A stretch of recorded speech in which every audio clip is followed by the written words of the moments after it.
And we're just getting started. I'm Rich Stevens with a great panel tonight as we try to end the stigma with first responders. Let me first introduce the panel to you. I'm Rich Stevens, as I said.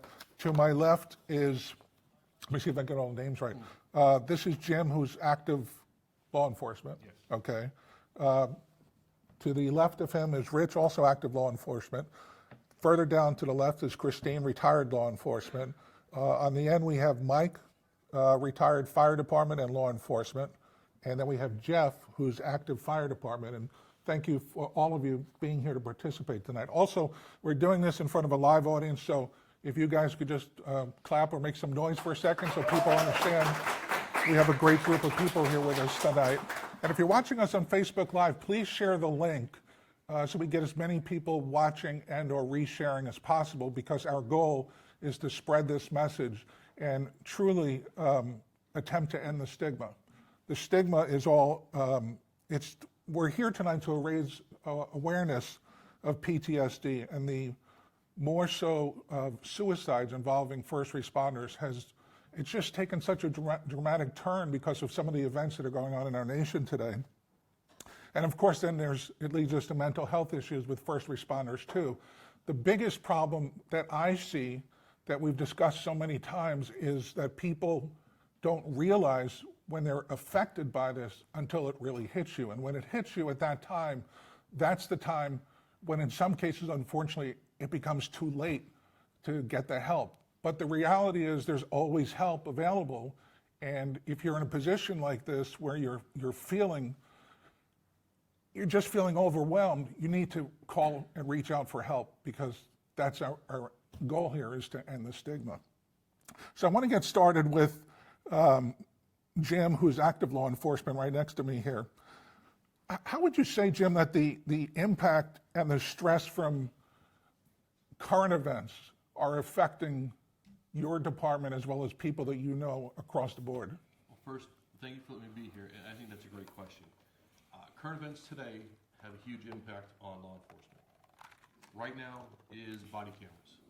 Everything we do is being recorded. Everything we do are being held to a higher standard. People have a tendency to judge law enforcement based on what they think they know or what they see, but really don't know the facts. It's like basing a decision on very little or no information. It has to change, and the change has to start now. I believe that in order to make a decision, an informed decision, you should know all the facts based on that, and don't jump to conclusions. A lot of time people do jump to conclusions, especially the problem that I see is the mainstream media that jumps to these conclusions, and right away it's the cop's fault. The cop is the bad guy. The paramedic is the bad person. The fire officer is the bad person. And we see these videos, like we're watching right now on Facebook. We've seen videos on Facebook that if you look at the video, it looks like in numerous, if not every time, that the law enforcement officer is at fault, when in fact we don't know what happened before that. But the general public, because of the media sharing this, it screws you guys right off the bat. I agree 100%. And one of the things that people have to realize is it's all about perspective. If you have one camera angle, you're going to see one thing and one thing only. But in many cases, many videos, there's multiple camera angles, and what really happened, what it looked like really happened on one camera, the truth comes out on a different angle or different camera. And mainstream media, which one are they going to show? Whatever gets them the ratings. They're always going to show the good guy instead of the thug and I go back to St. Louis, instead of the guy that was really the guy that tried to take the officer's gun, reached into his car. Instead, they showed high school pictures of him, dressed up with a tie. I agree. We had a similar incident right here in South Florida. I'm sure everybody's aware of it. I don't need to name the case, but it was the same kind of thing where this guy was trouble, and they showed pictures that were 8 years old on all our local and national media. So that's a big problem too. How does this impact law enforcement directly, not involved in these cases, but every time you see one of these? I believe it has a negative effect, and this is why. In law enforcement, we make split-second decisions. If you have to think about some of the things that happen, And if you're second guessing yourself or saying to yourself, if I do this, what are the repercussions? There was a case in the Midwest where an officer basically was beaten to death. Well, she wasn't beaten to death, but she was beaten very severely. And when they asked was, why didn't you use lethal force, the officer indicated that I don't want to be that person. So for having an officer, to sacrifice him or herself in order not to be on TV, not to be sensationalized, not to have everything you've ever done in life come out in the open, I think it has a negative impact that needs to stop. I want to direct a question at Jeff, who's active fire department. In regard to shift work, where you're away from your family for a number of days at a time, that could have a negative impact as well, not only on you, but on your family as well. So how do you deal with this kind of stuff? Absolutely, and I think that's one of the, thank you for asking the question, thanks for having me here, but I think that's one of the things that we're trying to educate our new people that are coming into the academy now, that are looking at this work. You don't want to go 3-4 years and then realize, hey, I got to work 24-hour days. Sometimes with mandatory overtime, you have to work two shift days in a row before you get one off. And I think all that, when we talk about, incident stress and everything, is that's organizational stress. That's occupational stress that comes into it, and that plays into it. We talked about being in that black area in your career and stuff. And if you're sleep deprived, which a lot of times our firefighters are, and they get into a stressful situation, whether it be from a call or something like that, that has a huge impact on the family life. And it's very difficult, and that's one of the areas that we're talking about that has that stigma again that could affect you mentally and physically, of course, too. Sure. I think if you look at a lot of things that happen with firefighters, it's a lot of with the sleep deprivation. They get into a stressful situation and then they can't sleep. They go home when they're supposed to be sleeping, they can't. They go to work, they can't sleep. And that's when it really starts to affect them on their occupational side of it. I want to say something. Obviously, I'm not in law enforcement, but of course I support law enforcement and first responders. But because of my medical issues over the last 2 years, whether you know about it or not, I suffered dearly. And they brought in a psychiatrist to me after my second time coming close to death, which I didn't understand why. And he said, well, I'm here to tell you that you're getting better, but you're going to have to be dealing with PTSD. And I said, what are you talking about? Why would I be dealing with PTSD? He said, because of the traumatic experience that you went through. And I kind of really brushed it off and didn't think anything of it. And this year on my birthday, which was the day that I had my stroke 2 years ago, it hit me. And I knew exactly what it was at the time.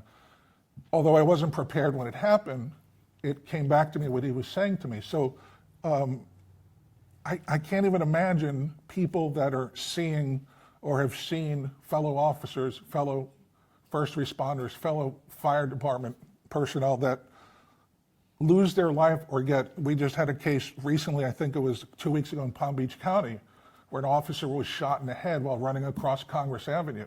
I mean, how does this affect you? And is this a big indicator of PTSD affecting you because you're seeing this stuff, and it could have been you, God forbid? Whoever wants to answer this one can take it. I'll answer that one.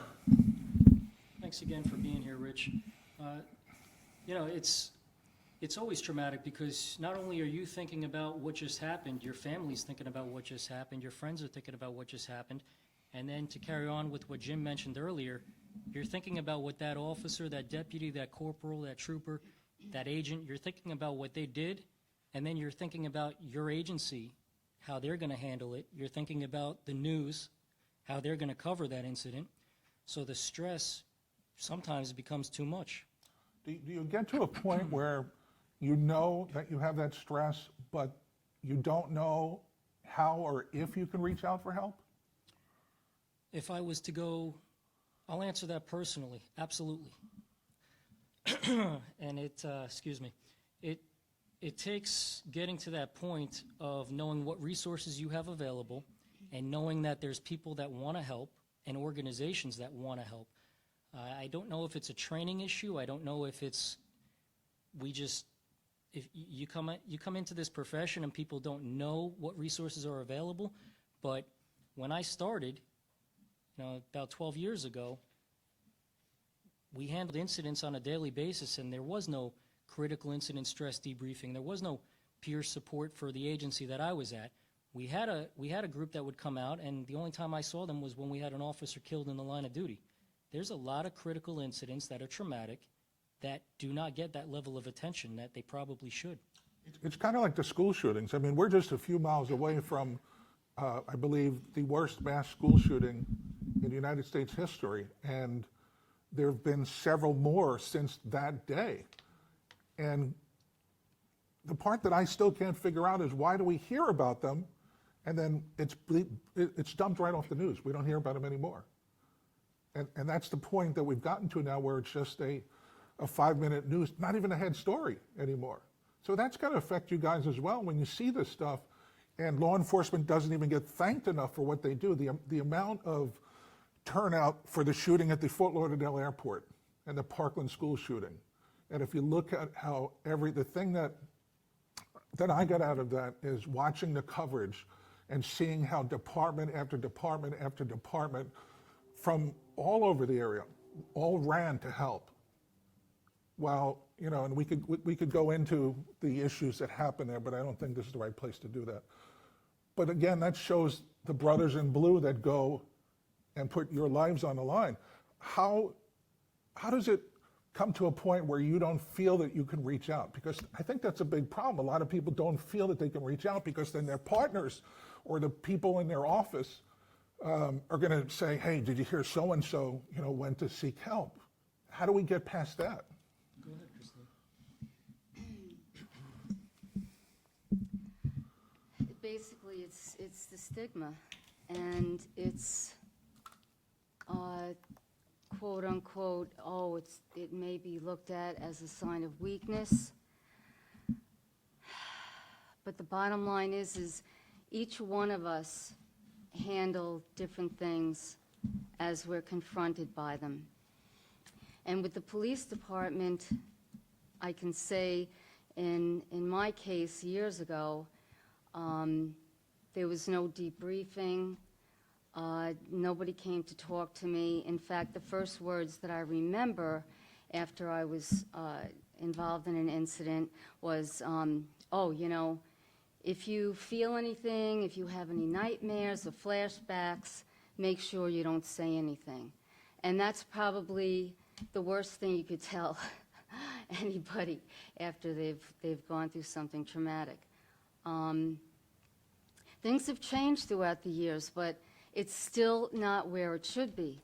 So if anybody goes through any kind of traumatic incident in law enforcement or first responders, there should be something implemented with the departments that right away they should have somebody speak to them and make sure that they are able to talk about the incident and go through, whatever they went through. And there should be officers that can come and speak with you regarding that after that, without anybody knowing or just feeling comfortable that you're not alone if you're feeling anything. Like with my case, it wasn't an officer, it was a psychiatrist, which was, Yeah, but the furthest thing. psychiatrists are all book smart.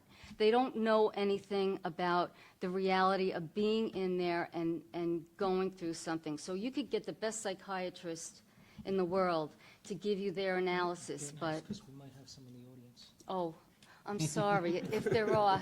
Hey, well, I'm not saying everybody, not all of you, not all of you. But let me ask you this, But- isn't it a good time maybe to have law enforcement officers that train specifically in the mental health area to deal with just this? We have law enforcement and fire departments that have social media people. They have entire rooms full of people just dealing with social media. So why don't we have somebody, deal with this mental health issue? Let me just take a question real quick from somebody in the audience. Hi, my name is Rachel. It's more of a statement than a question, but I think that there is a change coming in Florida. And I think a lot of it actually hubs out of Coral Springs, based on the Parkland shooting. And I know a lot of the work that Chief Badman does with his department and Chris Bader is they've actually created like a team of clinicians that actually work for volunteer within the department, and they help it's really, it starts at a bottom level with you guys as peers, talking to each other on a day-to-day basis. Yes, it starts from the top down too, but you have to start talking about it, have a conversation, make it normal. But a lot of it's just like, hey, how are you today? It's having that conversation, so it's implementing those peer support teams from a bottom line, adding your other teams onto it. But really, it is management of it, but I would really suggest more and more departments having clinicians a part of that and being comfortable with the culture. They know the culture, they know the lingo. Potentially they have backgrounds in law enforcement or first responders, but I've seen it firsthand, the amazing work that they do there, and I'm proud to be a part of it. Well, you see, what you just said is what we were just directly talking about. I'm going to get to you, Jim, in 1 second, because I know you want to say something. Feel it right here. What Christine was saying is that if you're not in it, if you're not wearing the uniform with the badge, you can't really have the same feel for exactly what's going on. And the stigma, which is what we're trying to end, is to talk to a peer, as you said, but it's not always something that somebody can do because you just feel like, well, I don't want to do this because people are going to be saying stuff about me, and I don't want to be in that situation. So that becomes the problem, and that becomes the issue. But you have to have that trust within that brotherhood. I'm not a first responder, but I have family that is, I have friends are, I've put on the gear, I know the weight of it, and if I could be a friendly face, a conversation, somebody that just asks someone that cares, at the end of the day, that's gonna mean more to a first responder than somebody just sitting there and drilling them with questions about what just happened. People just wanna know that you care, and have a conversation. Sometimes they don't need to go all the way to the end and go see, they're not at the end to go see a psychologist or psychiatrist yet, but they just want a friend just to talk to. I think a lot of times they're missing that just basis, bottom level within the department. But it's still stigma at the end of the day. Right, and that's why we're here today to try to discuss this. Jim is kicking me under the table, so Jim, go ahead. Well, I want to say something too. Okay. I haven't chimed in yet. I'm a dinosaur. I started emergency services in 1972. And you want to talk about difference. It was way different back then. And I think one of the big changes, and Jeff and I were just talking about this, I didn't realize as much with the fire services, we have become isolationists. All right? Here in Florida especially, I was from the north. I did 37 years as a cop up north. We didn't have patrol cars, so you got off a shift, you may go out and have a few, or you go and have breakfast and you talk about these things. The fire service years ago, they used to have the gang bunkhouses. They don't have those anymore. So you're isolationist. You're not talking about it. All right. We used to handle it a lot with black humor, I hate to say it, and people that weren't there didn't understand it. But when you were on the job, you got it. And you were able to talk about it and got rid of some of it. And we got to get back to some of the grassroots, I think, and talk within ourselves. You really have to. Just don't go off in the corner. And you got to lend the support and let them really know that you believe in them. Mike, one of the things that I think you're relating to is back in the day, as you said, there was always the guy that walked the beat, and there was the pair of police officers in each police car. Here in South Florida, or actually most of the country today, it's one man or one woman cars, which is quite different, so you don't have anybody to talk to. Correct. So that even adds more concern, because when you get in a car with a partner, you have somebody that you can have a conversation with because you live with this person 12 hours a day. So how is that different today in your mind as back then in regard to what you were just saying? As I said, you're not able to share your inner feelings. And if you really had that partner, like you said, they knew what was going on in your mind and they could pull it out of you, even though maybe you didn't want to. Sometimes you got to pull it out of these guys. You know, they're begging to say things, or women, or whoever. They're begging. They're crying for help internally, but they just can't do it. And it just sometimes take someone that knows them, like you said, for 12 or 8 hours a day, that knows what's going on in their mind subconsciously, and they can drag it out of them. In case you're just joining us, we're having a special panel tonight in Coral Springs called End the Stigma, First Responders. That's what we're gathered here to talk about today. And if you are just popping in right now, anything that you may have missed. The video, of course, will stay up on Facebook. We'll also put it on Fire TV so you can see it. But we encourage you, I can see that people are obviously watching right now. Usually in the case of these Facebook Lives, a lot of people will watch it at a different time. If you have any questions from Facebook Live, please post the question so we can try to address your question. I wanted to ask something, and I should have asked this before, but I didn't. So you can feel free to say yes or no here. Christine, can I single you out about your incident? I'm not going to bring up the whole incident. I just want. I got hurt, and you know. Well, it's more than just got hurt. You were left for dead in New York, and it was several years ago. And the part that I don't want you to have to rehash that, but I want to ask you now. And you know what, Rich? If anybody ever wanted to know about it, I would be happy to. But at this stage of my life, every time I rehash it, it wants to bring me back, and I don't want to do that anymore. I'm surviving That's now. what I wanted to ask you, Rich, if it brings you back. Can I just ask you, Jessica commented, and it goes with the input we had from the audience before, and I think it's really relevant. Trust is the biggest topic, in my opinion. And when you have, I spoke with several therapists, some are in this room today, and one of the things that frustrated me with some who are not in this room that explained to me was when they said, I understand. If you haven't worn the uniform, if you haven't done the job, you can't tell me that you understand. With that said, it's a double-edged sword because there's education and experience that they bring to the table that is beneficial to us. So I think there's a time and a place for both. I think the peer support is important, but I think speaking with a specialist about signs, things to look out for, things you might experience is important as well. The comment that we got from Rachel was, it had to do with speaking with a peer from a different agency, from a state who doesn't know anything about them, made that person feel safer. It goes back to trust. I think that's the most critical part of any team. I could tell you where I work, we have a very small team. The supervisor in charge of the team has made it very clear that if that trust is violated, he will discipline you as much as he possibly can as far as suspension, termination, removal from the team. It's that serious. I would defer to Jim to elaborate more if need be, but I think those are the important parts where we're at, if that's all right. Listen, I agree wholeheartedly with what you just said. Trust is it. In our team, we've been doing this for about 16, 18 years now.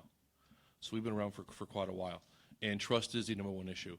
If you violate confidentiality, you are off the team, no questions asked. That's it. We take it that serious. We've helped numerous agencies from Dade, Broward, Palm Beach County. We've been all over. I do believe in peer support. I think that is a good thing. I also believe that from a doctor standpoint, either a psychologist, psychiatrist, a licensed mental health counselor, it's very difficult for them to come into a roll call, come into a meeting with law enforcement. We are a completely different beast. If you are not one of us, we don't trust you. A lot of people feel that you're there for one thing, that's to judge them. And officers like, listen, and the big thing, now with the I understand is, are you okay? We're all going to say, yeah, I'm fine. But are they? No, they're not. When we go out, we had a question in the back? Oh. When we go out and talk to people, the first thing when I introduce myself to law enforcement is, listen, I'm a cop. That's who I am. I've been doing this for 25 years. I got 7 years in the military. This is who I am. We're here to help everybody. And we found if you talk about it, open up, that's going to help you. We have resources available. You can talk to us one-on-one. We give you information of what goes on. One of the big things I see is that how one person feels, someone else does. But because we're so individualized, so isolated, we don't know that. If one person says, listen, I can't sleep at night, I'm having nightmares, and that's all they know, that they're the only person doing it, when in reality, there's other people who feel the same way. And they're like, well, no, I'm not crazy. No, you're not crazy. This is normal. It's a normal reaction. So we take this very seriously. I'm glad this discussion is happening. I think more needs to do with this, and I think it needs to take a step further. One other thing I'd like to mention is, as far as the agency goes, It has to start from the top. You have to have agency buy-in. We're fortunate we do. And then you have to have dedication to members, which we do. And I know a few other agencies started up teams. We're happy to work together. We do work together. I know several people out there who do this. And together we can make a difference. Thank you, Jim. What are some of these current resources that you're talking about? Current research, we have psychologists, psychiatrists who are law enforcement officers. They're actually part-time law enforcement. EAP works very great.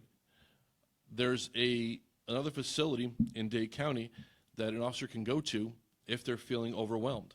And it's not under the Florida Mental Health Act, not under a Baker Act, but you can actually go there and be treated like a human being and have people in the same profession actually talk to you and have that cooling down period, which some of us need.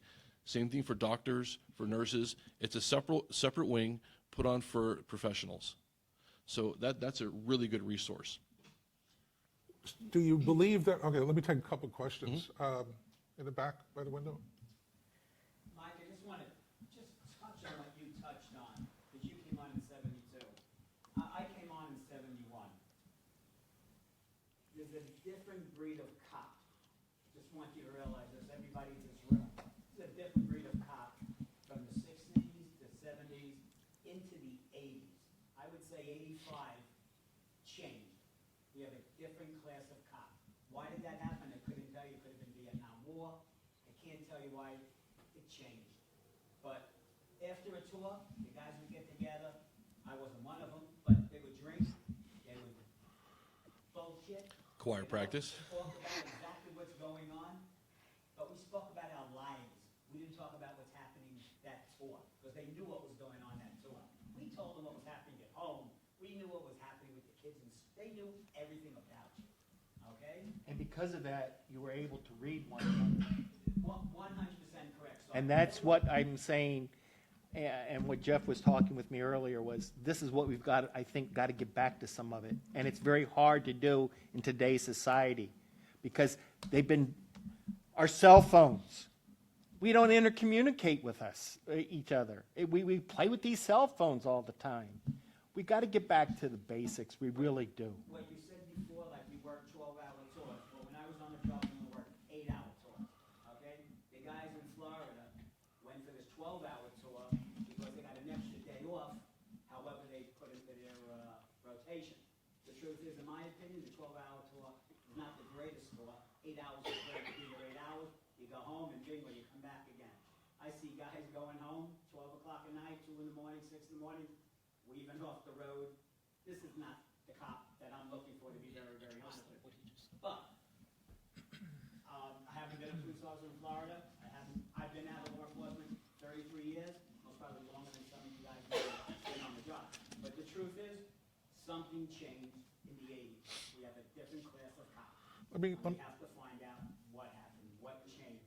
Let me go to Rich and see if you could respond to this, because you being the newer generation, if you will, compared to the old-timer generation, not trying to insult anybody, but the way it is. So what do you think changed? Not just the newer generation and not so much on what changed, but you just hit a very, very critical part that I don't think the general public realizes as much. I used to work at a different agency that was in a different state. When I came over here, I was very surprised to see that it is not uncommon to work night shift, to work a 12-hour tour, 7 p.m. to 7 a.m., 6 p.m. to 6 a.m., then have traffic court at 9 o'clock in the morning, then have criminal court at 1 p.m. in the afternoon, and then be expected to return to work at 6 p.m. You take that and you add in, for the people that are single, okay, fine, but you have people that have families, that have children, that have childcare. You add on the stress, the mental toll that takes on an individual. That's the part that I think the general public might not understand. And then, not to go away from that, but what really surprised me was with our organization, when we started talking to more and more and more people, that's why I'm glad Jeff is here, I was surprised, I was naive. I didn't realize how much we face in law enforcement, how similar it is with fire rescue, with EMS, with paramedics, with dispatchers, with hospital employees that work in the emergency room that see trauma, work a long shift, and then come back to the something has to change. What do you think, well, first of all, let me go back one step. Can I see on the panel, raise your hand if you've had to deal with PTSD at one time or another? See, that's everybody. So something has to change, and something has to change very quickly. And I'll take a question in the, right here. Either one is fine. My name's Jenny Estrada, and just in the spirit of self-disclosure, I'm a licensed psychotherapist, and I treat first responders and those with PTSD. It's my specialty. So one of the things that I've noticed is that, number one, the requirements of being a first responder, especially for police officers, are almost the antithesis of what would be needed to open up, socially, to make yourself vulnerable, to say I need help, that is not part of the job description. It's actually the opposite. So it's really hard when I see police officers especially come in, it's really hard for them to first come in and ask for help. But I've had a few that have actually appreciated that I wasn't part of their world, I wasn't part of the department, because they felt non-judged and safe outside of that world, that they could get some advice that their peers just couldn't give them. They weren't equipped. They were good listeners, perhaps. Maybe they had, a person or two that could talk, but they weren't equipped to help them. Okay, so you have nightmares, but now what do I do? So you're having flashbacks, but what do I do about that? And so I have found that in some cases they actually appreciate that we're kind of on the outside, and that protects their privacy from others knowing that they have these mental health issues, because then they're seen as weak, incapable of doing their job. And you have to remember too that sometimes the mental health professionals within the agencies are also the ones that evaluate those same police officers and others for their capacity to do their job. And so I've had officers say, I flat out lied to the psychologist, but I'm telling you the truth because it won't come back on me to tell you the truth. But I lied, and I said what I needed to say to retain my job. So isn't that a good example of the stigma being right there? Definitely. Are there signs that you can look for that somebody can spot somebody that's going through this difficult period of time? Well, I think number one, you want to look for withdrawal from social interactions, from family, friends, peers, activities that they used to do. They used to go bowling and do X, Y, and Z. They don't do that anymore. Certainly a foreshortened future, where they're not talking about future events, where they're not talking about 3 months from now, a year from now, 6 months, 6 years from now. That means they're starting to think about maybe not being around that long. And that doesn't always happen with PTSD, but with that, certainly having a startle response, being very irritable, maybe more so than normal. But it's really individualized as well. So just kind of looking for your peers to be a little bit off, a little bit different, and certainly always asking, hey, do you need anything? What are you going through? You want to talk about it. They may not, but at least asking, is an awesome way to start that conversation. Thank you. Jeff, when you see some of these signs among fellow firemen, do you say something, or does somebody else say something, or how does that work? So, like Mike was saying, we used to have this, and everybody thinks that the fire station hasn't changed since 1920, but it has, okay? We used to have this big bunk room. Everybody slept in there. Everybody snored together. Everybody clowned around in there. And the departments over the ages have said, hey, that really wasn't good for the individuals to sleep at night, and common colds were passed around. And so we all got individual bunk rooms. And that's probably one of the downfalls of the brotherhood in the fire service, is because now we have cell phones and we have bunk rooms. And in the bunk rooms, everybody has their own TV. So you want to watch the Bruins game tonight? Well, no, I want to watch, a Hallmark Channel movie or whatever. So at night, instead of sitting around the table like we used to and play checkers or cards or whatever they used to back in the day, they scatter in their rooms.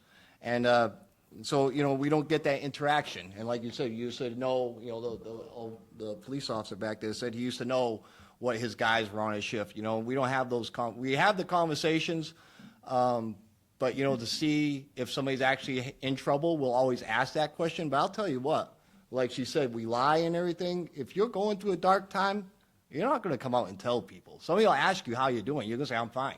Especially if you're waiting for a promotion, especially if you're looking for something else to come along the line. You're not going to ever admit when somebody comes to you and says, how are you doing?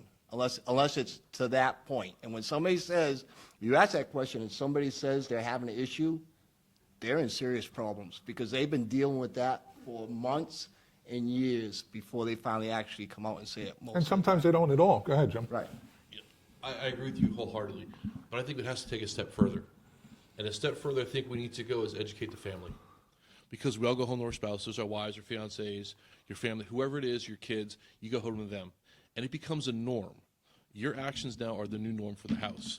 Well, built up over time and time, PTSD is going to set in, and your family's going to think, hey, well, dad's having a bad day. Or mom's just, you know, whatever happened, had another bad day. But I think if your family members also can recognize signs and symptoms and changes in you because they know you the best, it has to go that way. I wholeheartedly agree with that, and I think what we have to do is for, and you know, over here she says starts from bottom up. I think it's the admin's responsibility to make sure, and don't get me wrong, we have a lot to do with it too, but I guess, like I said, we're hiding it. We're hiding it. The admin has to go out and make sure the families know this. That's why we're doing our recruit classes now. We have a family night where they bring the families in and say, hey, listen, if you ever experience anything, there's any issues, you make sure you come to somebody and get help for that person. You know, even take it a step further, mental health can't have that stigma anymore. We have to realize that, listen, it's happening. We know it's happening. And part of our yearly training, part of your training program should include mental health awareness. And it has to start someplace, and we have to get this thing taken care of.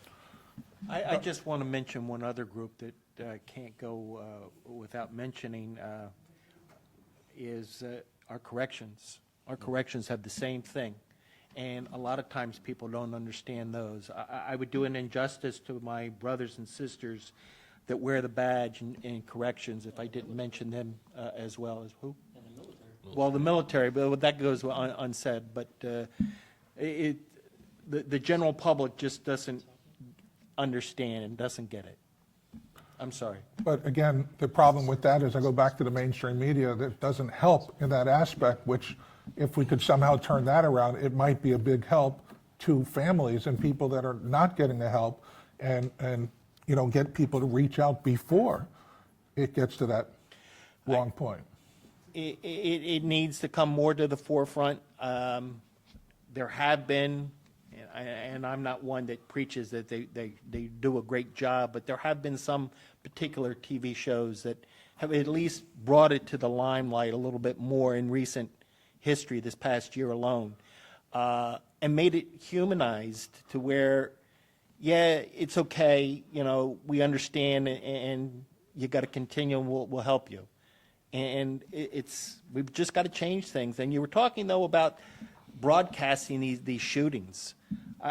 In some aspects, I'm glad they don't bring them out that much, because I'm wondering how much of this is people doing copycats to get them on the TV all the time, as well. But at the same time, when things are broadcast, like the recent, I think it was about a year ago, the Facebook shooting, where the guy looked like he was reaching for a gun, the officer shot him while it was being on Facebook Live, like we're doing right now.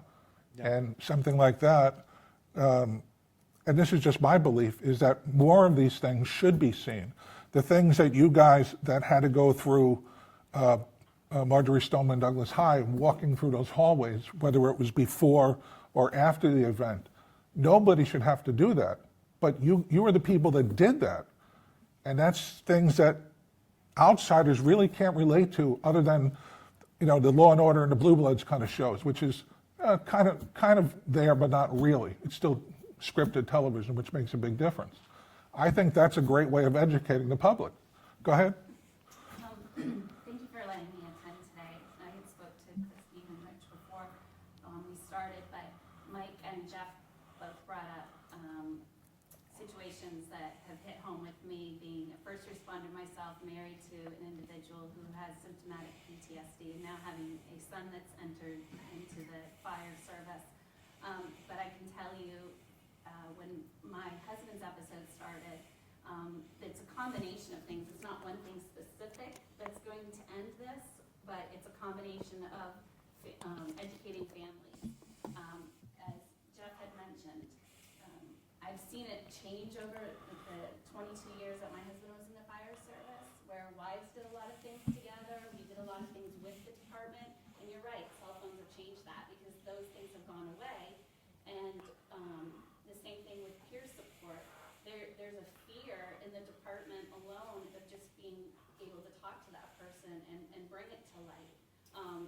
The bunk rooms, as you stated, made a huge difference with my spouse, who used to cook for the crew. That was his thing, and then he chose to isolate himself. And if somebody from the crew had gotten a hold of me, then it would have triggered me to think that something was wrong. But nobody was getting to me to tell me that that was happening, that he stopped cooking for the crew. And the same thing, it's administration, bringing the training in to educate everybody that it's okay to speak out about this, and that your job's going to be protected. How did you find out that he stopped cooking? How did I found out from him Oh. after the fact that he shared with me his suicide plan and what he intended to do. And I mean, I worked in addiction and psychiatric for 16 years almost, and I just never thought I would be on the other end of it. So it was like a real punch to the stomach for me. And then, as I told Christine earlier, there was nobody there to support the spouse. You lose your members of your crew because they don't want to be associated with it. They don't want to be burdened with it. So it's like a perfect storm right now of things that are going on, and there's not just one answer to it. It's a combination of a lot of things. And I'm grateful because PTSD brought our family closer together. For many years, we were all apart. Nobody wanted to be around the irritability, the hyper-vigilant behavior, the tyrants.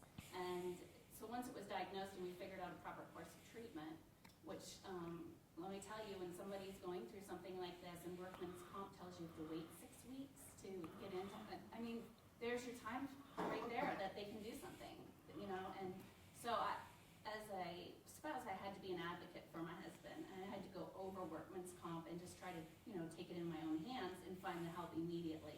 I mean, because who can sit on anybody for 6 weeks? Right, that's why we need more people like you that are willing to stand up and buck the system. The legalities in the Yeah. system too is a problem, and and when I was told I had to wait 6 weeks, I can't do. I don't that. have 6 weeks, yeah. I need them somewhere now. So there's a lot of different things, and I don't believe you're gonna stop it with one certain thing. It's a lot of different angles we gotta look at. Rich, we've heard administration come up time and time again. I just want to say, from our organization's perspective, I'm not going to name any department, but we got contacted from a department in the Midwest, out of state, from 3 separate officers in the past 6 months, where all they wanted to do was talk to somebody and vent a little bit. I think the administration, and I'm speaking generally here for fear of being fired, I'm not talking about one specific agency. I think the administration needs to hear that if you're a member of command staff, there's a chance that you are the problem, that you are causing the stress, that in certain cases, and we've heard it from multiple officers now, from, I don't know if fire rescue is the same, I can't speak for fire rescue, but from law enforcement, there's a great deal of stress that comes from administration that are disconnected, that forget what it's like and forget where they came from. So yes, we do need the support like we've heard in the audience and from the panel. I think we need to bridge the gap with administration. Why do you think it hasn't gotten to a point already where the top ranks don't realize that they need to do this? I think it's priorities. I can share a little bit of that with Go you, ahead. because I saw the decline 10 years ago in the department, so I spoke publicly and openly to the county commissioners, who are ultimately the boss of the fire chief. And so when I did speak out about it, because I saw an increase in substance abuse, I saw marriages failing, I saw families falling apart, I saw overdoses of fellow crew members, so I spoke out about it, and my husband was suspended for 3 days. So how supportive is an administration when they're suspending someone? Yeah, that's terrible. You know, I'll give you another example real quick, just to bring a little bit of levity to the situation. There was an incident that was brought to our attention where there was an officer that had worked Thanksgiving, had worked Christmas Eve and Christmas Day, and then January comes, and one of the members of command staff stops by one of their roll calls, makes a joke about, hey, how's everybody doing? How was your holiday? Well, that member of command staff had a wonderful holiday because they were off. They didn't work. That officer was away from their family working those days. That's part of the disconnect. I mean, that's one tiny, tiny example. But it happens, and we hear about some of these things, and other times we don't hear about some of these things. And again, that's why it's important that we discuss what we're discussing today to try to end the stigma, because it's literally, and I'm sure everybody on this panel, it comes not only from head on, but it comes all 360 coming around. Have a question again? I just wanted to say something to the walking wounded, because in fire, EMS, dispatch, police, or other positions, you have so many that are still the walking wounded, waiting for these things to take place that can assist them. In the meantime, you don't have to be shot, you don't have to be stabbed to feel like something's bothering you. Yes, those are terrible events, but you don't have to exclude yourself because that kind of event did not take place to you, to talk to somebody in the meantime that you trust, that if you have a situation you've heard as a dispatch, you had a situation as a paramedic, you arrived and you couldn't save the person, a fire that you couldn't save the people, a police officer that ended up getting injured. Seek somebody out right now in the meantime, as these things try to work themselves out, because you're definitely not alone. It doesn't mean that anybody's minimizing what you're going through, but at least find somebody in the meantime you trust, to have a conversation with, to try and help you, because what you're going through is important. And that's the message I want to get out to the walking wounded. What you're feeling does matter. I think it also goes to, I forgot who mentioned this, somebody with a question in the audience about how it used to be and how it is now. When I was growing up in the Bronx, there was a guy named Frank who everybody knew because he was the guy that walked up and down the block, and he was the only cop that anytime you were in trouble for any reason or you needed 10 cents extra for the good humor man, Frank is the one that gave you the money. We don't have that today anymore. So community policing, even though we do have so-called community policing, but it's nothing like it once was, where I would challenge anybody on the panel to tell me the name of one particular family in the area where you work and know these people personally. Is there anybody that can do that? I can, but I'm not going to mention their No, name. you don't have to mention their name. I'm just asking, because times are different today, and we lost that connection with the community. And I think when we lost the connection with the community, we also lost a part of ourselves connecting with these people that will ask you first, hey, Rich, how are you doing today? How's everything? Good to see you. That comes back to the pressure, and I don't want to get away from our topic, but it comes back from the pressure to get to the next call, handle the next call. We've had conversations with dispatchers who've reached out to our organization because they get pressure from their chain of command about letting a call hold too long. Just so some people can understand that concept, you have Jim works on this side of town, and I work on this side of town, and because a call comes out that's on my area, but I'm busy, they're going to take Jim away from his area and send him to my area, just so that call doesn't hold, just so they can get to the next call, because it's become such pressure from the top. I hate to say this, it comes down to one thing, the almighty dollar. They don't want to put the dollars out there to get the ratios of work people out there. They don't want to pay to get the professional services. They want to hide it. Perfect example. We were fortunate enough to get a PTSD bill passed in 2017. They tried this year to get it for the corrections. Well, the politicians cried that it was going to be $80 million bill, so the corrections are excluded. We have to protect our people, not just the first responders, the people that are really out there that need it also. It should be across the board. And we've got to get these things, but it's the almighty dollar.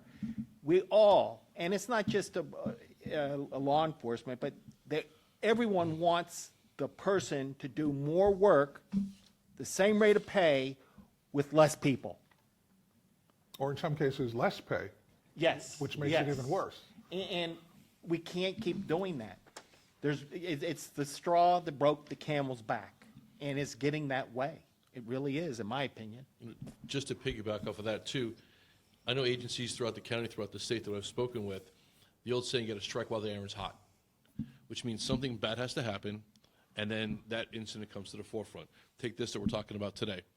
If nothing happened, no major incident, we wouldn't be here today. But now things are starting to happen, and it has to get done, so you strike while the iron's hot. Same thing with administrators. You know, when it's budget time, their priorities are all about budgets. When something else is needed, their priorities shift.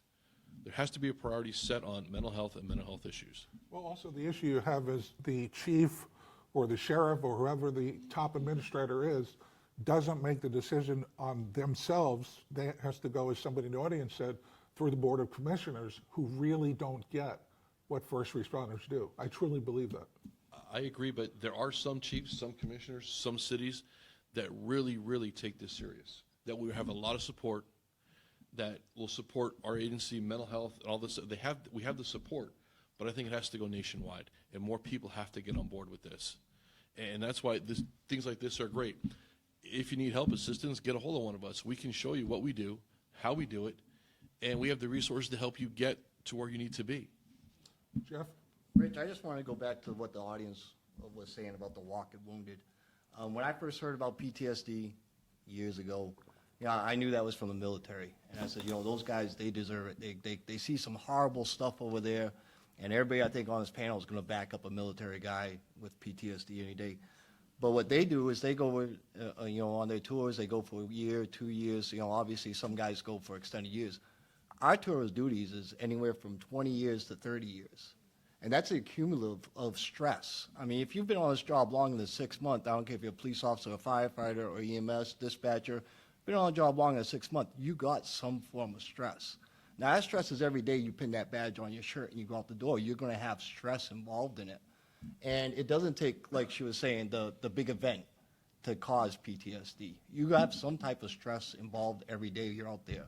And it may take that just 10 years of dealing with that stress and you have an incident, or it may take that one incident on top of those 10 years. Let me see by a show of hands on the panel, how many have been in situations where it was so stressful, but you did not bring it home? Didn't say a word to your family? You don't say. Yeah.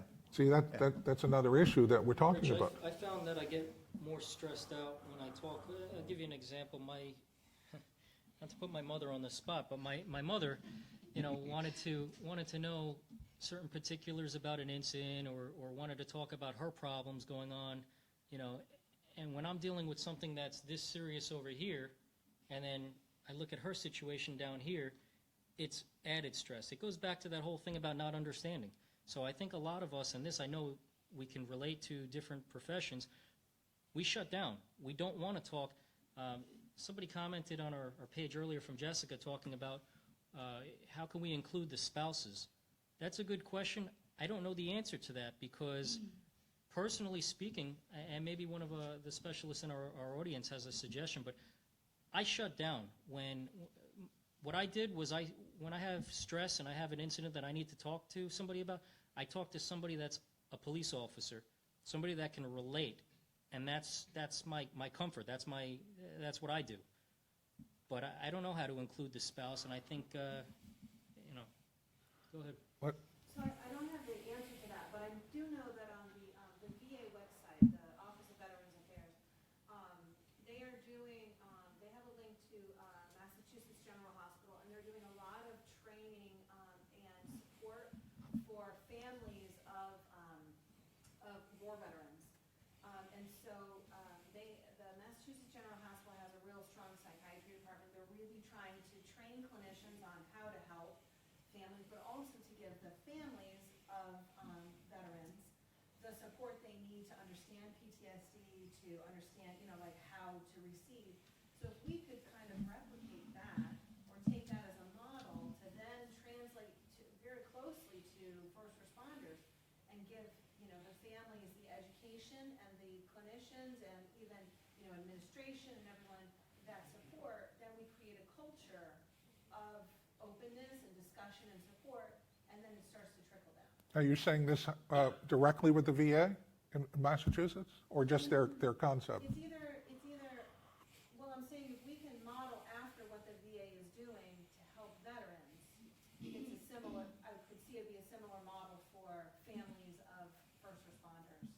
Okay. law enforcement and dispatch. I have a friend up in Georgia, Jonathan Edwards, who is retired from the police department, and he does an amazing program. And a lot of these problems that occur on different levels, we could take those stresses and put them elsewhere, like work out, or try to eliminate thinking about them on a moment-to-moment or daily basis. And he takes guys and girls that he may think have issues, and he makes them work out. And he's been doing incredible things with them. So if you can find something to divert your thoughts from thinking about the nightmare that you keep having, or the flashbacks, or the depression, the anxiety, if you could slowly start to put yourself into another, like, vortex of positive thinking, of something that takes your mind off and away from that, it will slowly begin to not be a priority. And that's like later, somewhat, but like I said, everybody's on different levels. And what they really, I would suggest, if I knew the stuff now that, and I applied it back then, I would have probably been more successful in handling everything that I had gone through, because I just prioritized that. And every time I went out and did talks at different conferences, I mean, I had to keep going back to it, and it kept coming back to me. The idea is you face it, it's there, it's part of your life. Your life is now forever changed, no matter how you look at it. But if you can find other things to take your mind away from that, even if it's slowly by slowly, eventually you're going to have that in a different place, and you'll be able to function better. We're pretty lucky. Our organization has two separate organizations that reached out to us, and when we get these calls, we can't give it to everybody, but there's two organizations that have distractions. One organization will take somebody that's going through a tough time and a tough spot, and they have a vacation house that's in an isolated area, and they open up their house, and that's one option. There's another gentleman that goes on trips, fishing trips, hunting trips, things like that. So it almost parallels what Christine is saying about a distraction.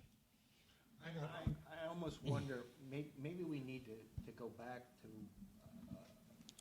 some programs that have been around for years that have done some marvelous work, along like the addiction programs, where we share anonymously in the rooms and talk it out. And you can also get the families involved, just like with Al-Anon and things like that, just to name a few. But it's fine to talk out initially when it's happening, but I think you need some kind of support to continue to go on after that and keep working through it with other people. And I just want to say one other thing. What really scares me, the gentleman in the back was talking about we've changed since the 80s, the personnel that's coming in. I'm really scared what's going to happen, because we're losing good recruits. We're not getting the caliber of recruits, and we should all be scared about that too. Jim wanted to address what we're talking about. I'll get to you in just 1 second.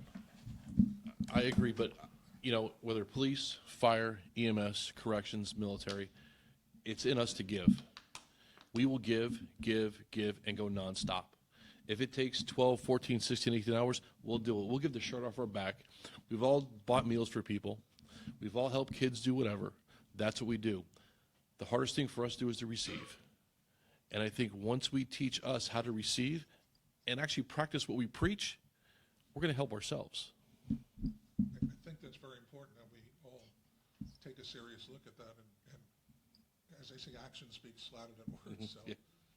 Go ahead, over here. Rich, it's two things. It's funny what, not funny, excuse me.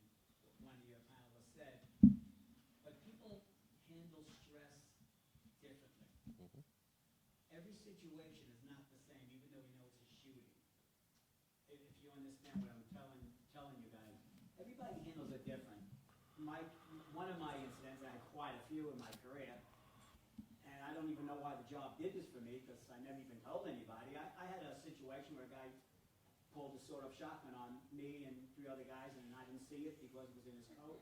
And he pulled the trigger, and thank God everything worked out okay. And when the whole thing was over, the job said to me, "Why don't you take a week off and go to Florida?" And I said, "What? Go to Florida? I never been on a plane." And you're still here. And you know what? I went on a plane, I went to Florida. They were really nice, they paid me for the week. I got to the airport, I went up to the rental counter, and I said, "I want to rent the car." Showed him my ID, and he says, "You're too young. You had to be 25 to rent the car." And I was under 25, I had to get a Miami-Dade cop to walk over and tell me, "I'm a cop from New York, I just had an incident, I wanted to rent the car," and he got me a car. But it was funny, nobody knows it, that the job sent you away for a week and just relax. There was nothing wrong with me, I felt fine. to be very- You know what, it's a lot of the little things that unfortunately, like your story, that hasn't been told.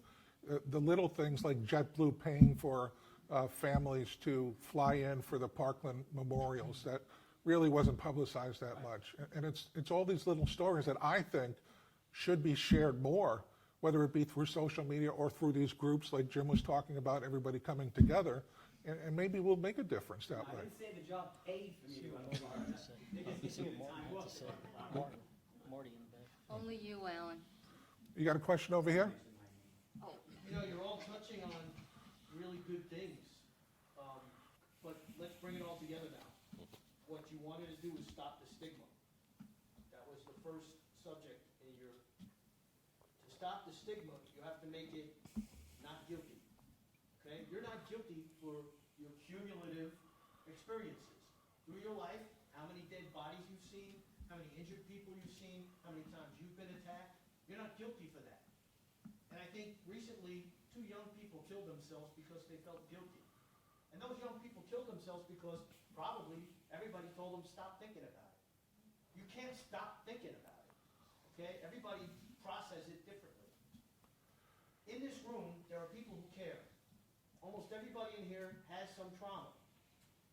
It's cumulative, like you said, it adds up, all right? I'm almost 40 years in law enforcement in uniform, okay? It adds up. You see vehicle homicides, you see fire, people who burnt up in fires, you see chunks of people. A couple of us here at the World Trade Center for several months, we saw flattened out human beings, or chunks of human beings. We went to hundreds of funerals. After a while, it takes its toll on you. It's okay to feel bad. It's okay to feel guilty, okay? We gotta end the stigma by saying, it's okay to be damaged, and it's okay to get a bandage, and it's okay to get first aid, and it's okay to get continuous treatment. That's okay. All of us want to do that. So if we, in this room, just us, take our part every day in trying to grab somebody that we think is suffering in silence, each one of us will do enough good. That's what we've got to do. We've got to start to end the stigma by unstigmatizing it and making it our own. Okay, because the sheriff or the chief or the commissioner or the mayor or the governor or the president, they haven't been there. Okay? They haven't been to Vietnam. They haven't been to the World Trade Center. They haven't been to Marjorie Stoneman Douglas High School. They haven't. Okay? And you're living with it, and the video is in your mind. It's not going to go away. We have to end the stigma by saying it's okay to feel bad. It's okay to feel guilty. It's okay to feel horrified. All of that is okay. Let's talk about it. Let's work it out. Let's work towards a healthier us. And let's help the people who need to be helped by telling them it's okay that you feel bad and damaged. And we're going to try and fix you by talking about it. I think that's a great point. I think you made a lot of great points. But again, the same thing that I'm going to say, which I just said to Jim a few minutes ago, action does speak louder than words. And we in this room can make a difference with 1, 2, 10 people by each going and talking to each one of them. That's a great start. But in order to end the stigmatism, it has to be more than, cumulative in this room might be 100 people that we can touch, except probably more that are watching the video right now. We don't know where they're watching from. And again, if you're watching right now, the panel is called End the Stigmatism, First Responders. And wherever you're watching this from, maybe you have a situation that you're in right now, please reach out and ask for help. Don't let it get to a point where it's too late, because there is always somebody that will in fact listen to you. Rich, I'm sorry. Just to hit on that also, like he's saying, we have to end the stigma too, but my concern is the guys that are in crisis right now. We're talking about retreats and stuff like that. That's already after you've said you've had a problem and you're trying to get treatment and stuff. There's people out there, the walking wounded, whatever you want to call them, that are in crisis tonight, that need to talk to somebody. They have to talk to somebody tonight, not tomorrow, not if we get better, maybe next week or something. And we actually had a guy come down in our department. He was a Firefighter Behavioral Health Alliance. Jeff Dill was his name. And his whole thing was he kept stats on firefighter suicides. He lent some treatment out there, showed the spouses what to look for, some of the signs and stuff. But his whole goal was to try to keep the stats, because the stats aren't even being reported correctly on Right. firefighter suicides, police suicides. They're underreported, you know. And his whole, at the end of it, you know, his whole day of training, his whole idea was to have a plan. Just like we have a hurricane plan. We know that we're going to go through 20 years in this career. We're going to see stress on a daily basis. It's going to be that one bad day that it really hits us. It's going to be when we're sleep deprived. When you're sleep deprived, everything's out the window, I swear to God, because I've been there, and it's a bad place because you don't know who to talk to, when to talk to, why you want to talk. And his whole idea was to have a plan. He actually passed out basically cards where you would go down and you would write down, if I have an issue tonight, these are the two guys I'm going to call.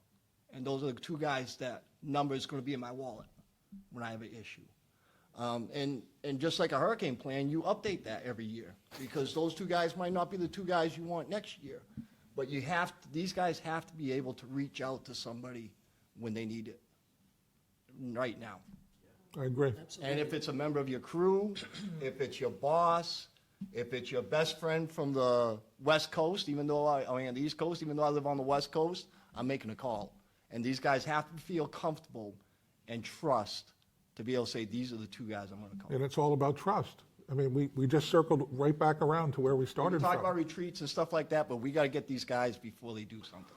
And again, if you're watching this video, at whatever time it is, it may not be live right now, but if you're watching and you need help, you can reach out under the post for this video and somebody will get back to you. You could send a private message or you could post a public message. It doesn't matter what time of the day or night or what day it is. I mean, it's such a moving thing to me, because I respect first responders so much, and they've done so much for me. I mean, literally saved my life a couple of years ago. Not once, not twice, but 3 different times. But I've had this feeling many years before that. But again, what people don't realize, the general public does not realize, is what you men and women go through on a daily basis. And if you were going to do some research, and I think I read this recently, that most people choose not to come forward and talk about it, which is the biggest problem we have. Last week when we were putting the panel together, we asked if there were any questions that people wanted us to ask, and we wrote down a few of them. So I want to go through a few of these if we can. And they're all anonymous. We're not going to say your name, so don't worry about that.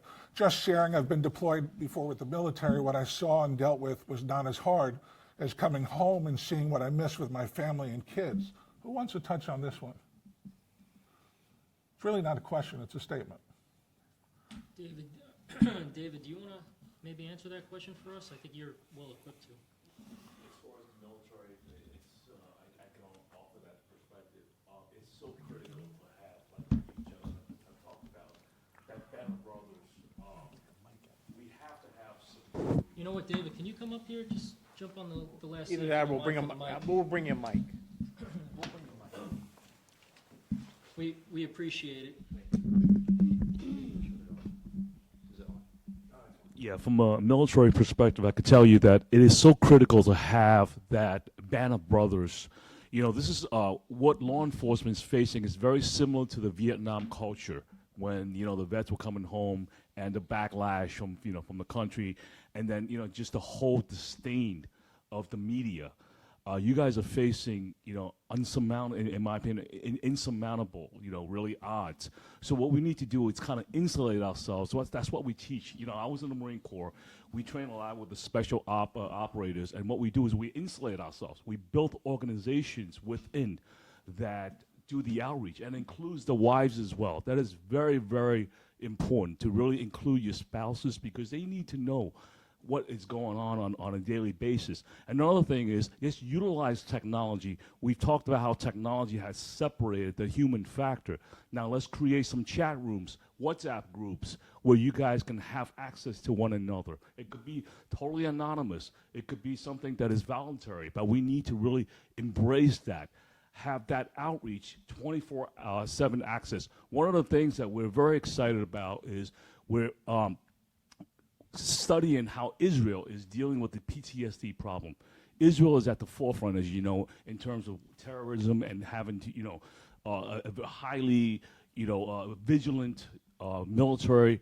So one of the things is they have a very homogeneous society where everyone embraces the whole concept of honor and servitude and having that esprit de corps is so essential. If we can, I don't know how, somehow get the media to buy into that we're on the same team here, okay? That's really, the men and women in blue, we're on the same team, okay? Let's not try to ostracize one another. Let's embrace each other. We want what's best for you guys, okay? So another thing is technology. Israel is utilizing right now the Fitbit watches. Every time there's an episode, it triggers, okay, the nearby mental health centers. And this is something that we need to really look into as well. It's to invest in technology, in virtual reality, and these are the things that really, really can impact and save lives, because a lot of officers, I do, realize that they don't want to come out. But utilizing technology can be a vital component, in my opinion, to really at least curb those really symptomatic episodes. Thank you, David. There's even artificial intelligence applications that help in this area as well, which are continuously being developed and improved, where it could make a difference. Simple devices like Right, the yeah. watch, where it triggers the heart rate. Absolutely. And alerts nearby centers. Yeah. We even have a buddy system that is so effective. It makes a big difference. I have a question, just touching base back on, opening up to our family members. I work in the ER and I've been on the trauma team, and when I want to include or open up to my family about tragic events that I've seen on the job, their response is, well, that's what you signed up for, this kind of stuff shouldn't bother you. What should my or our response be? The response makes me want to isolate myself even more. Who wants to take that one? An answer to that. Comes back to education, and that's the problem that I'll speak very candid and personally about. I've found that those I speak with that are not in the same profession as me just don't understand. And when I'm going through a mental health crisis or I'm very stressed and I want to talk, I don't want to sit here and have to educate exactly what took place, why it took place, why I did what I did, why I responded the way I did. I'd rather just speak with, if I picked up the phone and called Jim or called Mike or called Christine, fellow law enforcement that know what I did, I don't have to go through the education process. I can just talk. And that's where we come into the problem with family, where it's an education thing, in my opinion. I'll go with Rich on that. I personally went through EAP one time back in my career, and when I was talking to the clinician on the phone, I said something about my battalion chief, and she said, well, what's a battalion chief?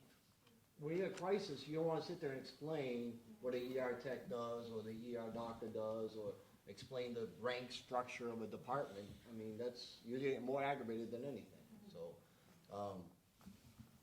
I can't believe that, your family say that's what you signed up for. Yeah, you signed up for that, but you didn't. Yeah, this was a few weeks ago. I had a Right. very tragic event happen Sure. in the ER. I had delivered a baby, and it had took its last breaths in my hands. And we didn't even know that the person was even pregnant. She didn't realize she was pregnant.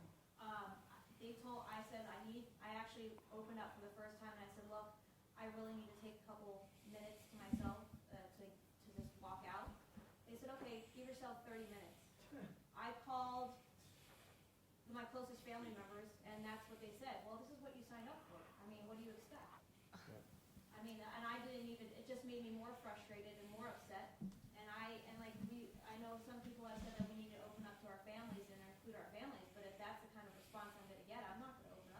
I think Rich, right on with Rich is saying, when I'm having an issue, I've tried to guard my family from it, not because they won't understand or they won't be sympathetic, but I'm gonna get more of an understanding from somebody I work with, you know what I mean? They've been in that situation, or a similar situation, maybe not that exact situation. And another problem is like working in the ER, we have such a high turnover with patients that it's like, all right, are you good, you're good, all right, we're all good here. They don't actually ask you, they don't actually care if you are good. They don't wanna hear the answer. Move They on, don't- move on. So we never actually get to deal with what we've actually got to say, like, it's very hard. I almost feel like when they ask that question that they're checking the box and say, hey, we asked, she said she was good, now let's go on to the next one. You know, they don't want you to say, no, I'm not okay. They just say, hey, she said okay. Well, that's why we go right back to the education again, and coming from the top and trickling down to the person that's in the ER, in this case, has to come from the CEO of the hospital. I mean, there's no doubt in my mind that what everybody's been saying here, we all agree on the same procedures and the way to go around these things. But again, this is so important to discuss over and over again. I don't think we can say it enough. When can we do this again? Well, you know, I was talking to Rich about this, and I truly believe this should be a once-a-month event, if not more. I'm more than willing to volunteer my time to be here to host. If you guys will come back, I mean, is that something we can do? You have to ask Ryan. You have to ask Ryan. Our wonderful volunteer, who's our technical coordinator, we'd have to have a conversation with him. Okay. Well, Sure, we but could set up a place in Naples next time. Right. But you see, if people, Are we sleeping at your house? if people are asking on how often we can do this, that means we're getting through and we're getting across. Some other questions that we have any of the panel members or organizations they know of been successful in helping anyone? Yes. I would say probably everybody on this panel, because if not, they probably wouldn't be on this panel. I think if you ask probably everybody on this panel, they're saying the only reason they're here is because they want to help their brother. Because that's the only reason I'm here, is to make sure that what I went through doesn't happen to one of my guys. And it's gut-wrenching whenever we hear about something like that happening, and we feel as though we almost take it personally to a degree, thinking that, you know, why is this happening? And I mean, I myself say, why couldn't, I don't know the officer from anything, and I feel guilty that I couldn't have touched that person's life in some way, sense, or form to make them not take that step. All right, here's another question. As a civilian who is not a first responder, but wants to help and lend support, how can we help regarding first responders with PTSD? Volunteer. Recognizing some of the problems, I think, when they recognize the problems and maybe bring it to someone's attention to give them help, because they may open up more. But as the one lady said in the back, she recognized it from her husband, not cooking in the firehouse. That wasn't normal. So recognizing some of these changes in their personalities is one thing. Jim, you were getting ready to chime in there also. I didn't mean to I apologize. I think if you're volunteer, get involved with us, get to know us. Believe it, we are human beings. We all do the same thing. We just have a different job. But when you get to know us, you get to understand us, then you can actually see what we go through. And I think that's the best help of all. You actually be with us and work around us. Rich, I want to touch we got a comment over here. 2 comments. Jessica wrote down, maybe hold this in different areas across the state, help elevate the continued conversation. I think that's a great idea. And then Margie wrote down that there needs to be written protocols when there's a tragic event, the person should have time off. I can tell you what we hear time and time again with agencies, especially with dispatchers, staffing. They can't give them the time off because of staffing, and then it lingers on. But go ahead. Go ahead, in the back. Well, just your comment there, I mean, what's a tragic event to me, it may not be tragic to him.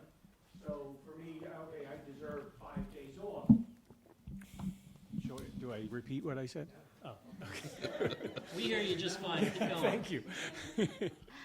No, but I find that to be a tough one, because it's well, you know, what I find tragic is different from what somebody else, and how we handle it. It's all an individual type of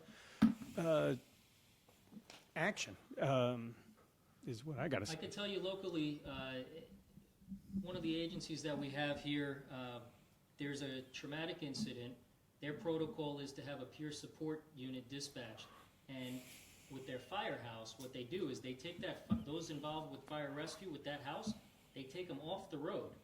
They all participate in the debriefing. Other stations cover for them. I can tell you that that same agency, one of their struggles is with law enforcement. They don't have that ability. So, you know, there's challenges. Do you think that's a good idea, though?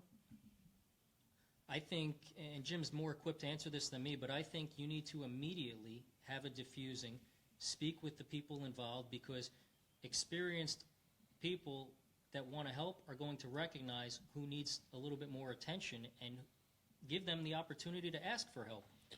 I agree totally. Critical and stress is kind of what we're going to go after first. If you can stop that right then and there and start the process of dealing with it and your mental health, it has to start at critical incidents.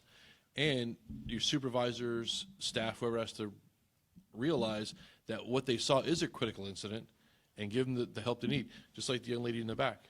That, to me, is tragic. At that point, something needs to be done right then and there to stop PTSD in the future and cumulative stress and things like that. But what about people that experience these horrific scenes and then don't want to take the time off because they just want to go, go, go? It's kind of like working the pile during 9/11.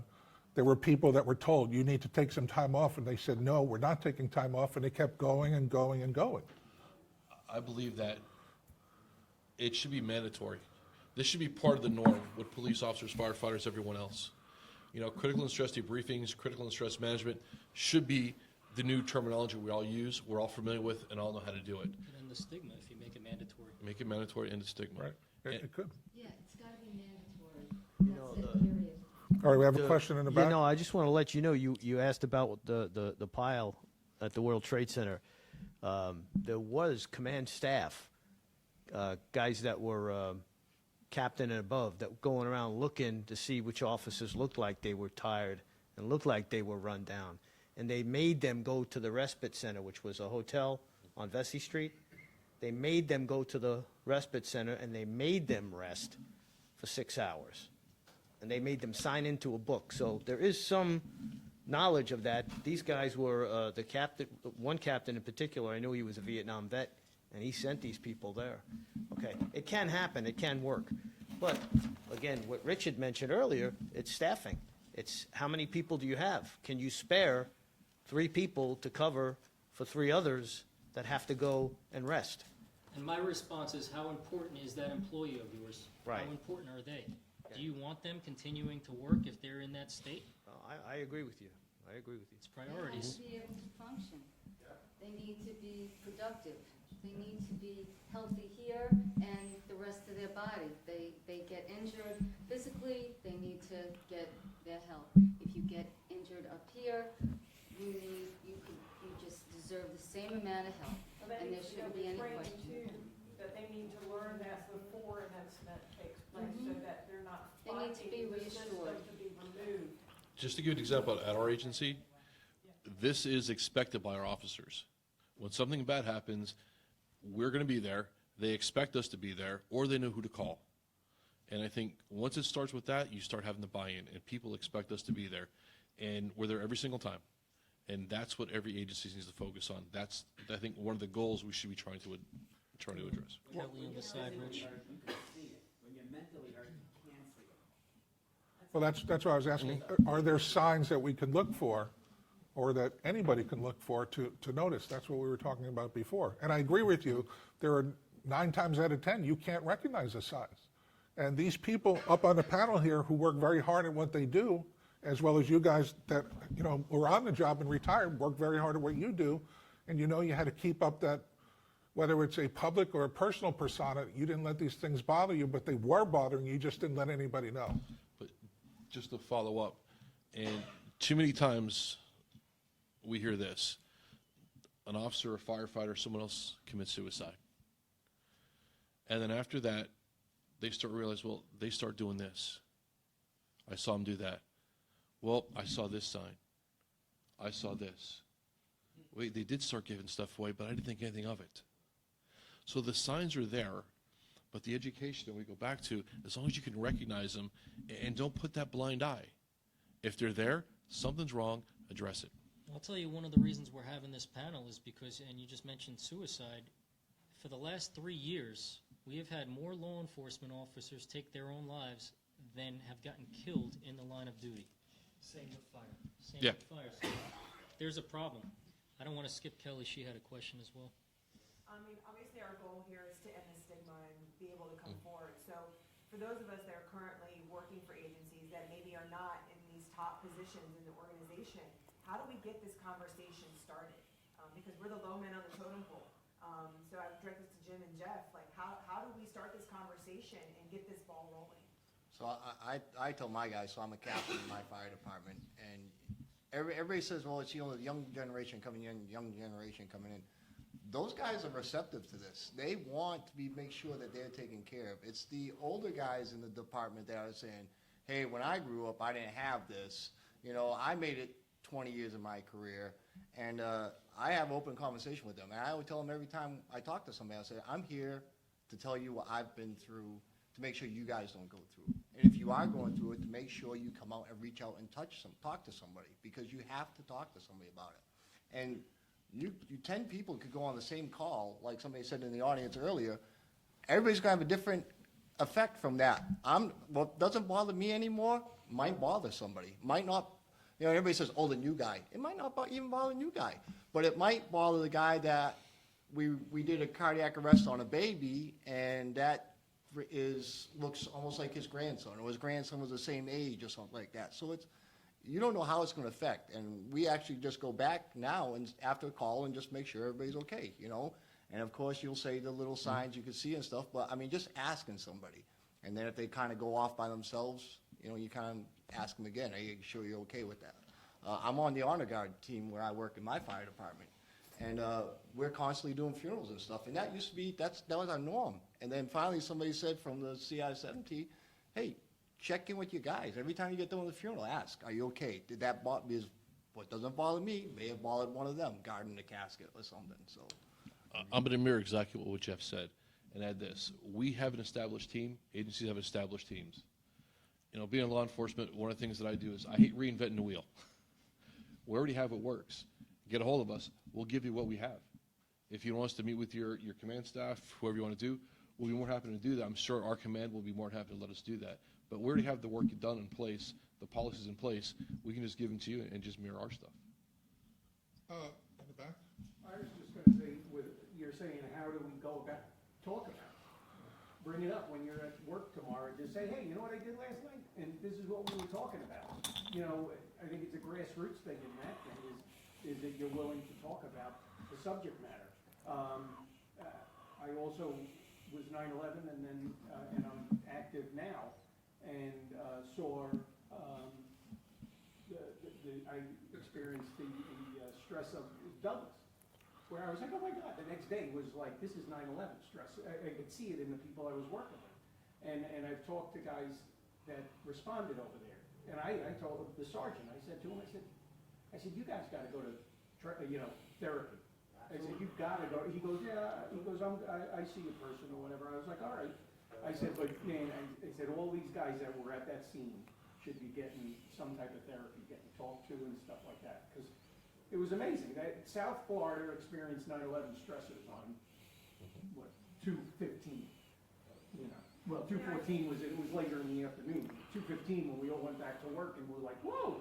I mean, I can only speak from a law enforcement perspective, and my spouse is in the fire service, so I see that side as well, but I don't know as much about your training. But I know in law enforcement, we have yearly in-service, quarterly in-service. Why are we not talking about this? Why is this not being brought up? You know, we go over. Because it's not mandated. Right, we go over critical incidents, and but there's nothing with how to deal with these critical incidents, you know? So it's like, we need to start talking. It's just like anything else. I mean, look at Chicago, how many cops there kill themselves? I mean, is the department's going to have to resort to something like, five cops killed themselves in our department this year. Oh, do you think that we should start to do something about it? I mean, is that what it comes down to? It shouldn't have to come down to that. It should be taken care of before that. But what you're asking what you could do about it, I mean, like we've all said here, simply talking about it. Even if you're a firefighter or a police officer, just going in and saying, hey, I went to this thing and talk about it. It's removing, it's not taboo anymore to talk about it. It's not, bringing up suicide isn't bad. Talking about stress isn't bad. The more you talk about it, the more you make it normal in your firehouse or your police station. So if something does come up, they feel comfortable to be able to talk about it. And that could start right at the ground troops. You don't have to wait for everybody else. Just say, hey, listen, we have stress every day. It's not that big event we're waiting for. Rich, do you have roll calls down there in South Florida? Every agency's different, but yes, where I work, we do. Okay, so the agencies that don't have roll, people don't realize how important roll calls are. You stand there, the supervisor stands there, even though you're standing at attention, he's playing around and looking at you and checking your gun and all that other stuff. They sit at desks here. They sit at desks, okay, we had to stand, I'm sorry. This is an NYPD. And the guy came behind you and pulled your gun, It's a little kind of But the truth is, roll calls are so important for people to be able to look you in the face and see, wait a minute. I can tell you that, You know? I can tell you that the roll calls I attend vary drastically by the person hosting it. Some supervisors take them more serious than other supervisors, and that's gonna be universal across the board. Going back to what Jeff said, though, I wanna say, absolutely, for those watching, reach out, because what amazed me with our organization, our go-to right now is Christine and myself when somebody reaches out to us and they call us, and our phone number's on 24/7. I put it in the comments over here, it's 702-527-1290. We might not answer every time right away on the phone, but we'll text right away and we'll call back as soon as we possibly can. What we continue and continue and continue to find is that the symptoms are the same. This person responded to this incident, they've got increased anger, they're having nightmares, they're not sleeping well, all the symptoms are the same. So when we start realizing that it's normal experiences and other people have the same experiences, I think that we as a generation, I think we in first responders in general, we have to get more comfortable reaching out and realizing what I experience might be what she experiences, might be what he experiences. Another question, which I think is, this is a really good point to ask this question that we got. Given those of you on the panel, what you've been through with respect to your own professions, both fire and law enforcement, would you guys encourage someone to begin the same career today? Let's go down the road. I said on the panel. Rich, go down the line. Okay, Jim? Absolutely. I think it's a great profession. I think we've taken leaps and bounds where we're going to be, where we were, and I think it's going to get better in the future. I love my job. I love my career. I've had a great career. So yes, I would recommend it. No regrets at all? There's always going to be regrets, no matter what you do. But to some guy or girl that's in college right now and studying law, would you recommend this job to them? Yes, I would. Okay. Rich? I don't know. A couple of years ago, it was a definitive yes. I say that law enforcement is a calling. It's not something you just fill out an application, you decide this is what I want to go to school for.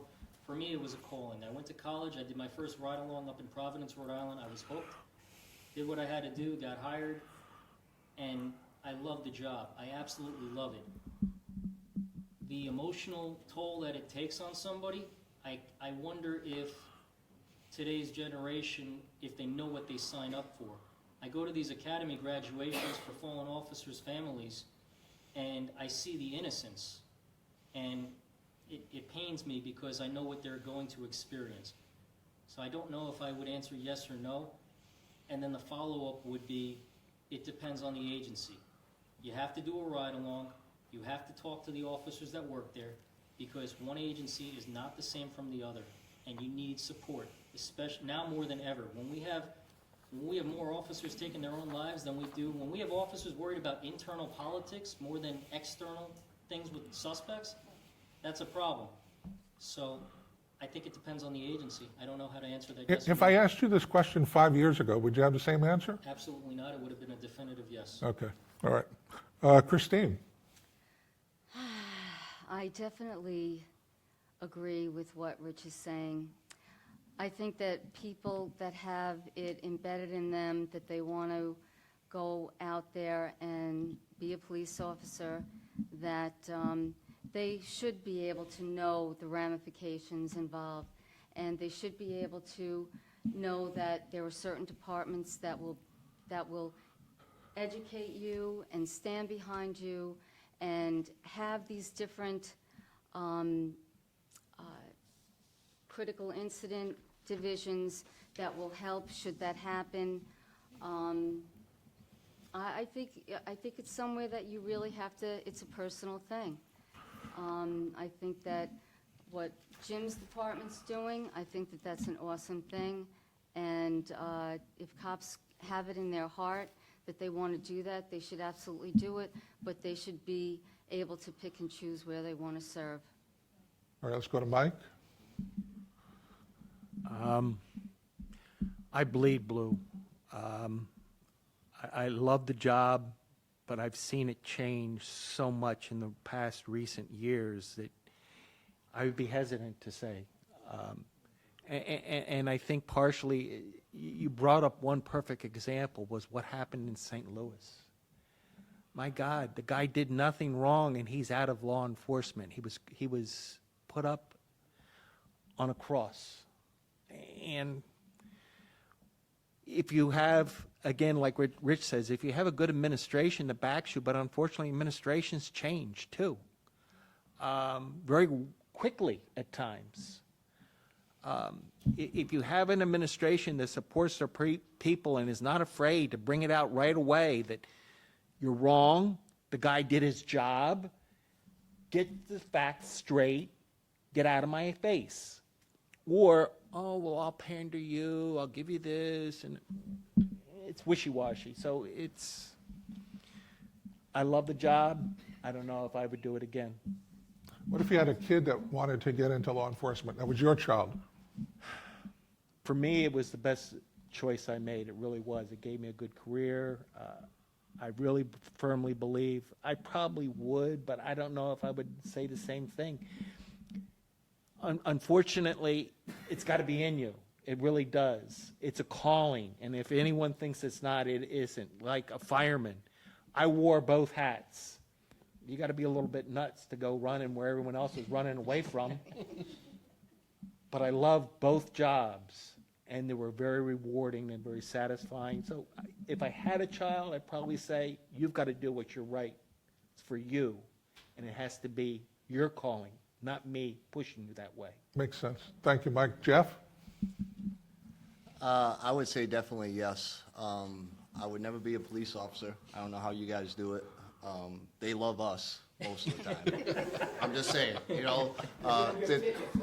There's so many times I'm in a supermarket or something, you know, shopping for our groceries, and the people will come up and say thank you, and I honestly tell them we love doing it. We love doing it.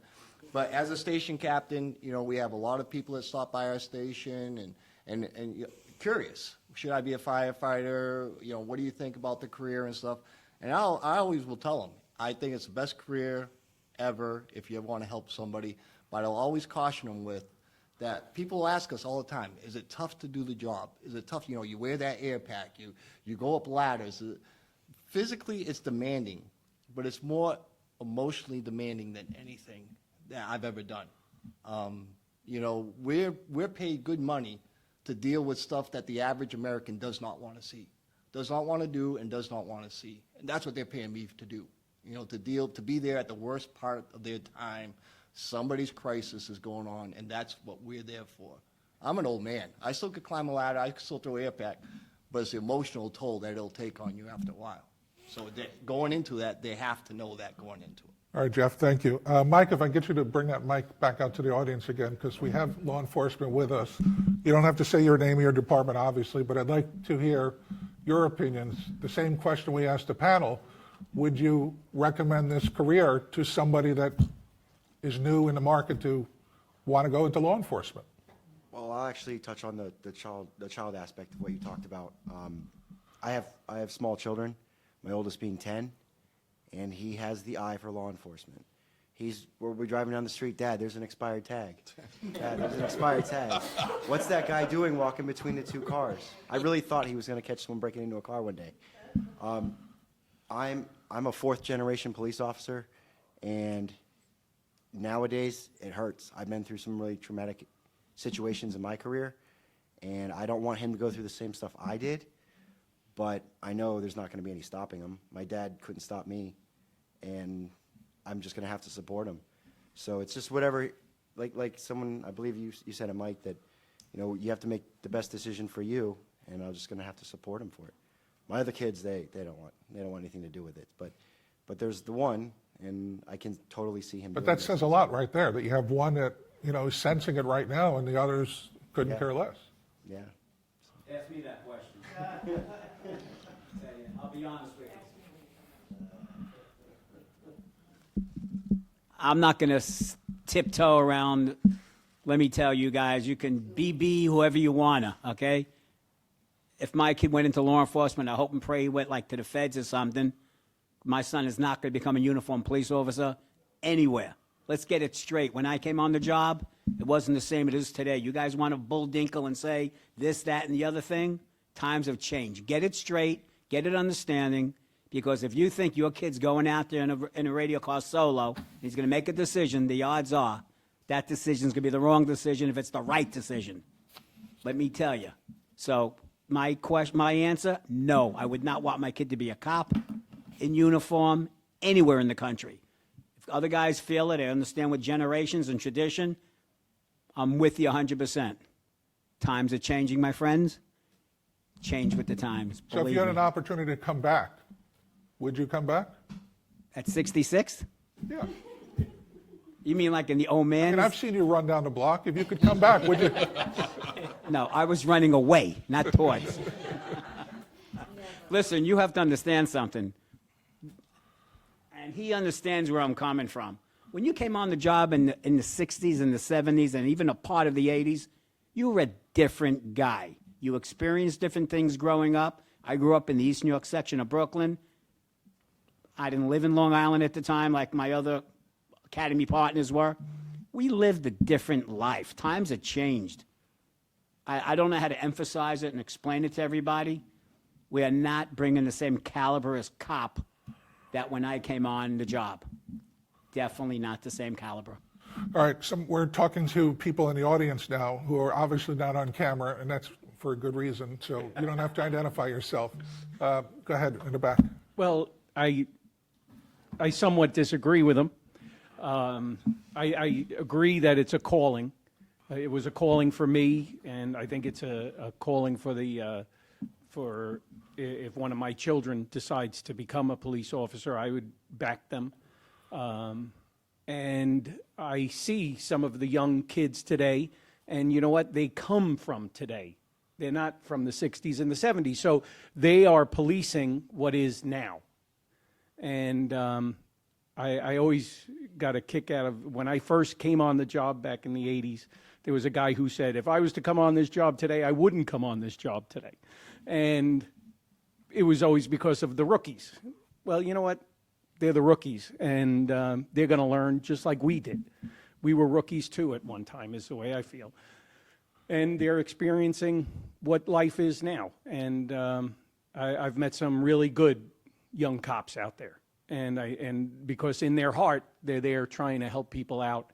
And I think that's the best thing you can be doing. And that's what I love about policing, the people that we work with. I used to say in my high school career class when I used to go there for a thing, and I would tell the kids, I go, if you want to help people, I said, and that's what 99% of the people that become cops are they came on the job to help people. That's in your heart. That's good.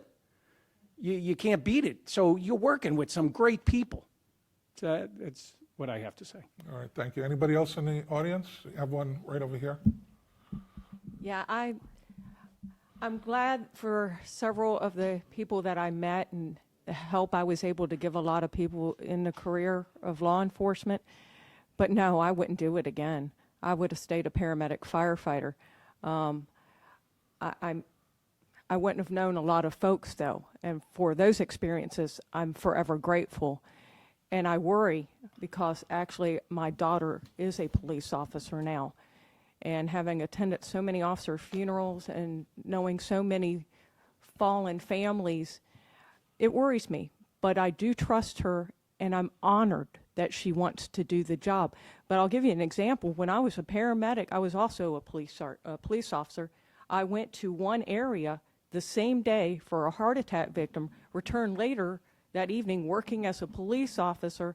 I was loved earlier in the day, and I was absolutely hated and called all kinds of names being a police officer. It was the only position I've ever had in my life where I was hated and attacked and injured permanently. So I thank everybody who decides to do this job these days. It is an honorable position to help people, but God love you. I would never do it again. Thank you so much. I just want to thank our panelists, Jim to my left, I guess to my left or your right, depending on how you which way you're looking at it. Rich next to him, Christine over to his left, Mike, who's on the other side of Jeff. And thank you also to Ryan for making this possible to have this video that I think everybody, when you get home tonight, should take this video and share it on your timeline. I think the conversation is a very healthy conversation, and I don't think it ends here. It definitely doesn't end here. I think we need to keep discussing over and over again, and I don't think we could discuss it too much. To end the stigma, to really make it happen, we must discuss and keep on discussing and tell other people about it. Not only for first responders, but people in hospitals, the people that work in emergency rooms. I've always considered people in emergency rooms first responders too.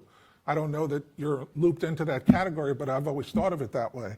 So to everybody that is here tonight to watch and participate, thank you as well. We were supposed to do this for 1 hour. Look at the clock, we've been here 2 hours now. So that says a lot right there. Rich, we want to thank you also. Thank you. Thank you. I appreciate it. It's my honor and pleasure to be here anytime. And if we do continue doing these, please, I'm willing to, anytime you need me, as you know. Thank you. All right, thank you. Thank you, guys. Appreciate it very much. Thank you. Bye.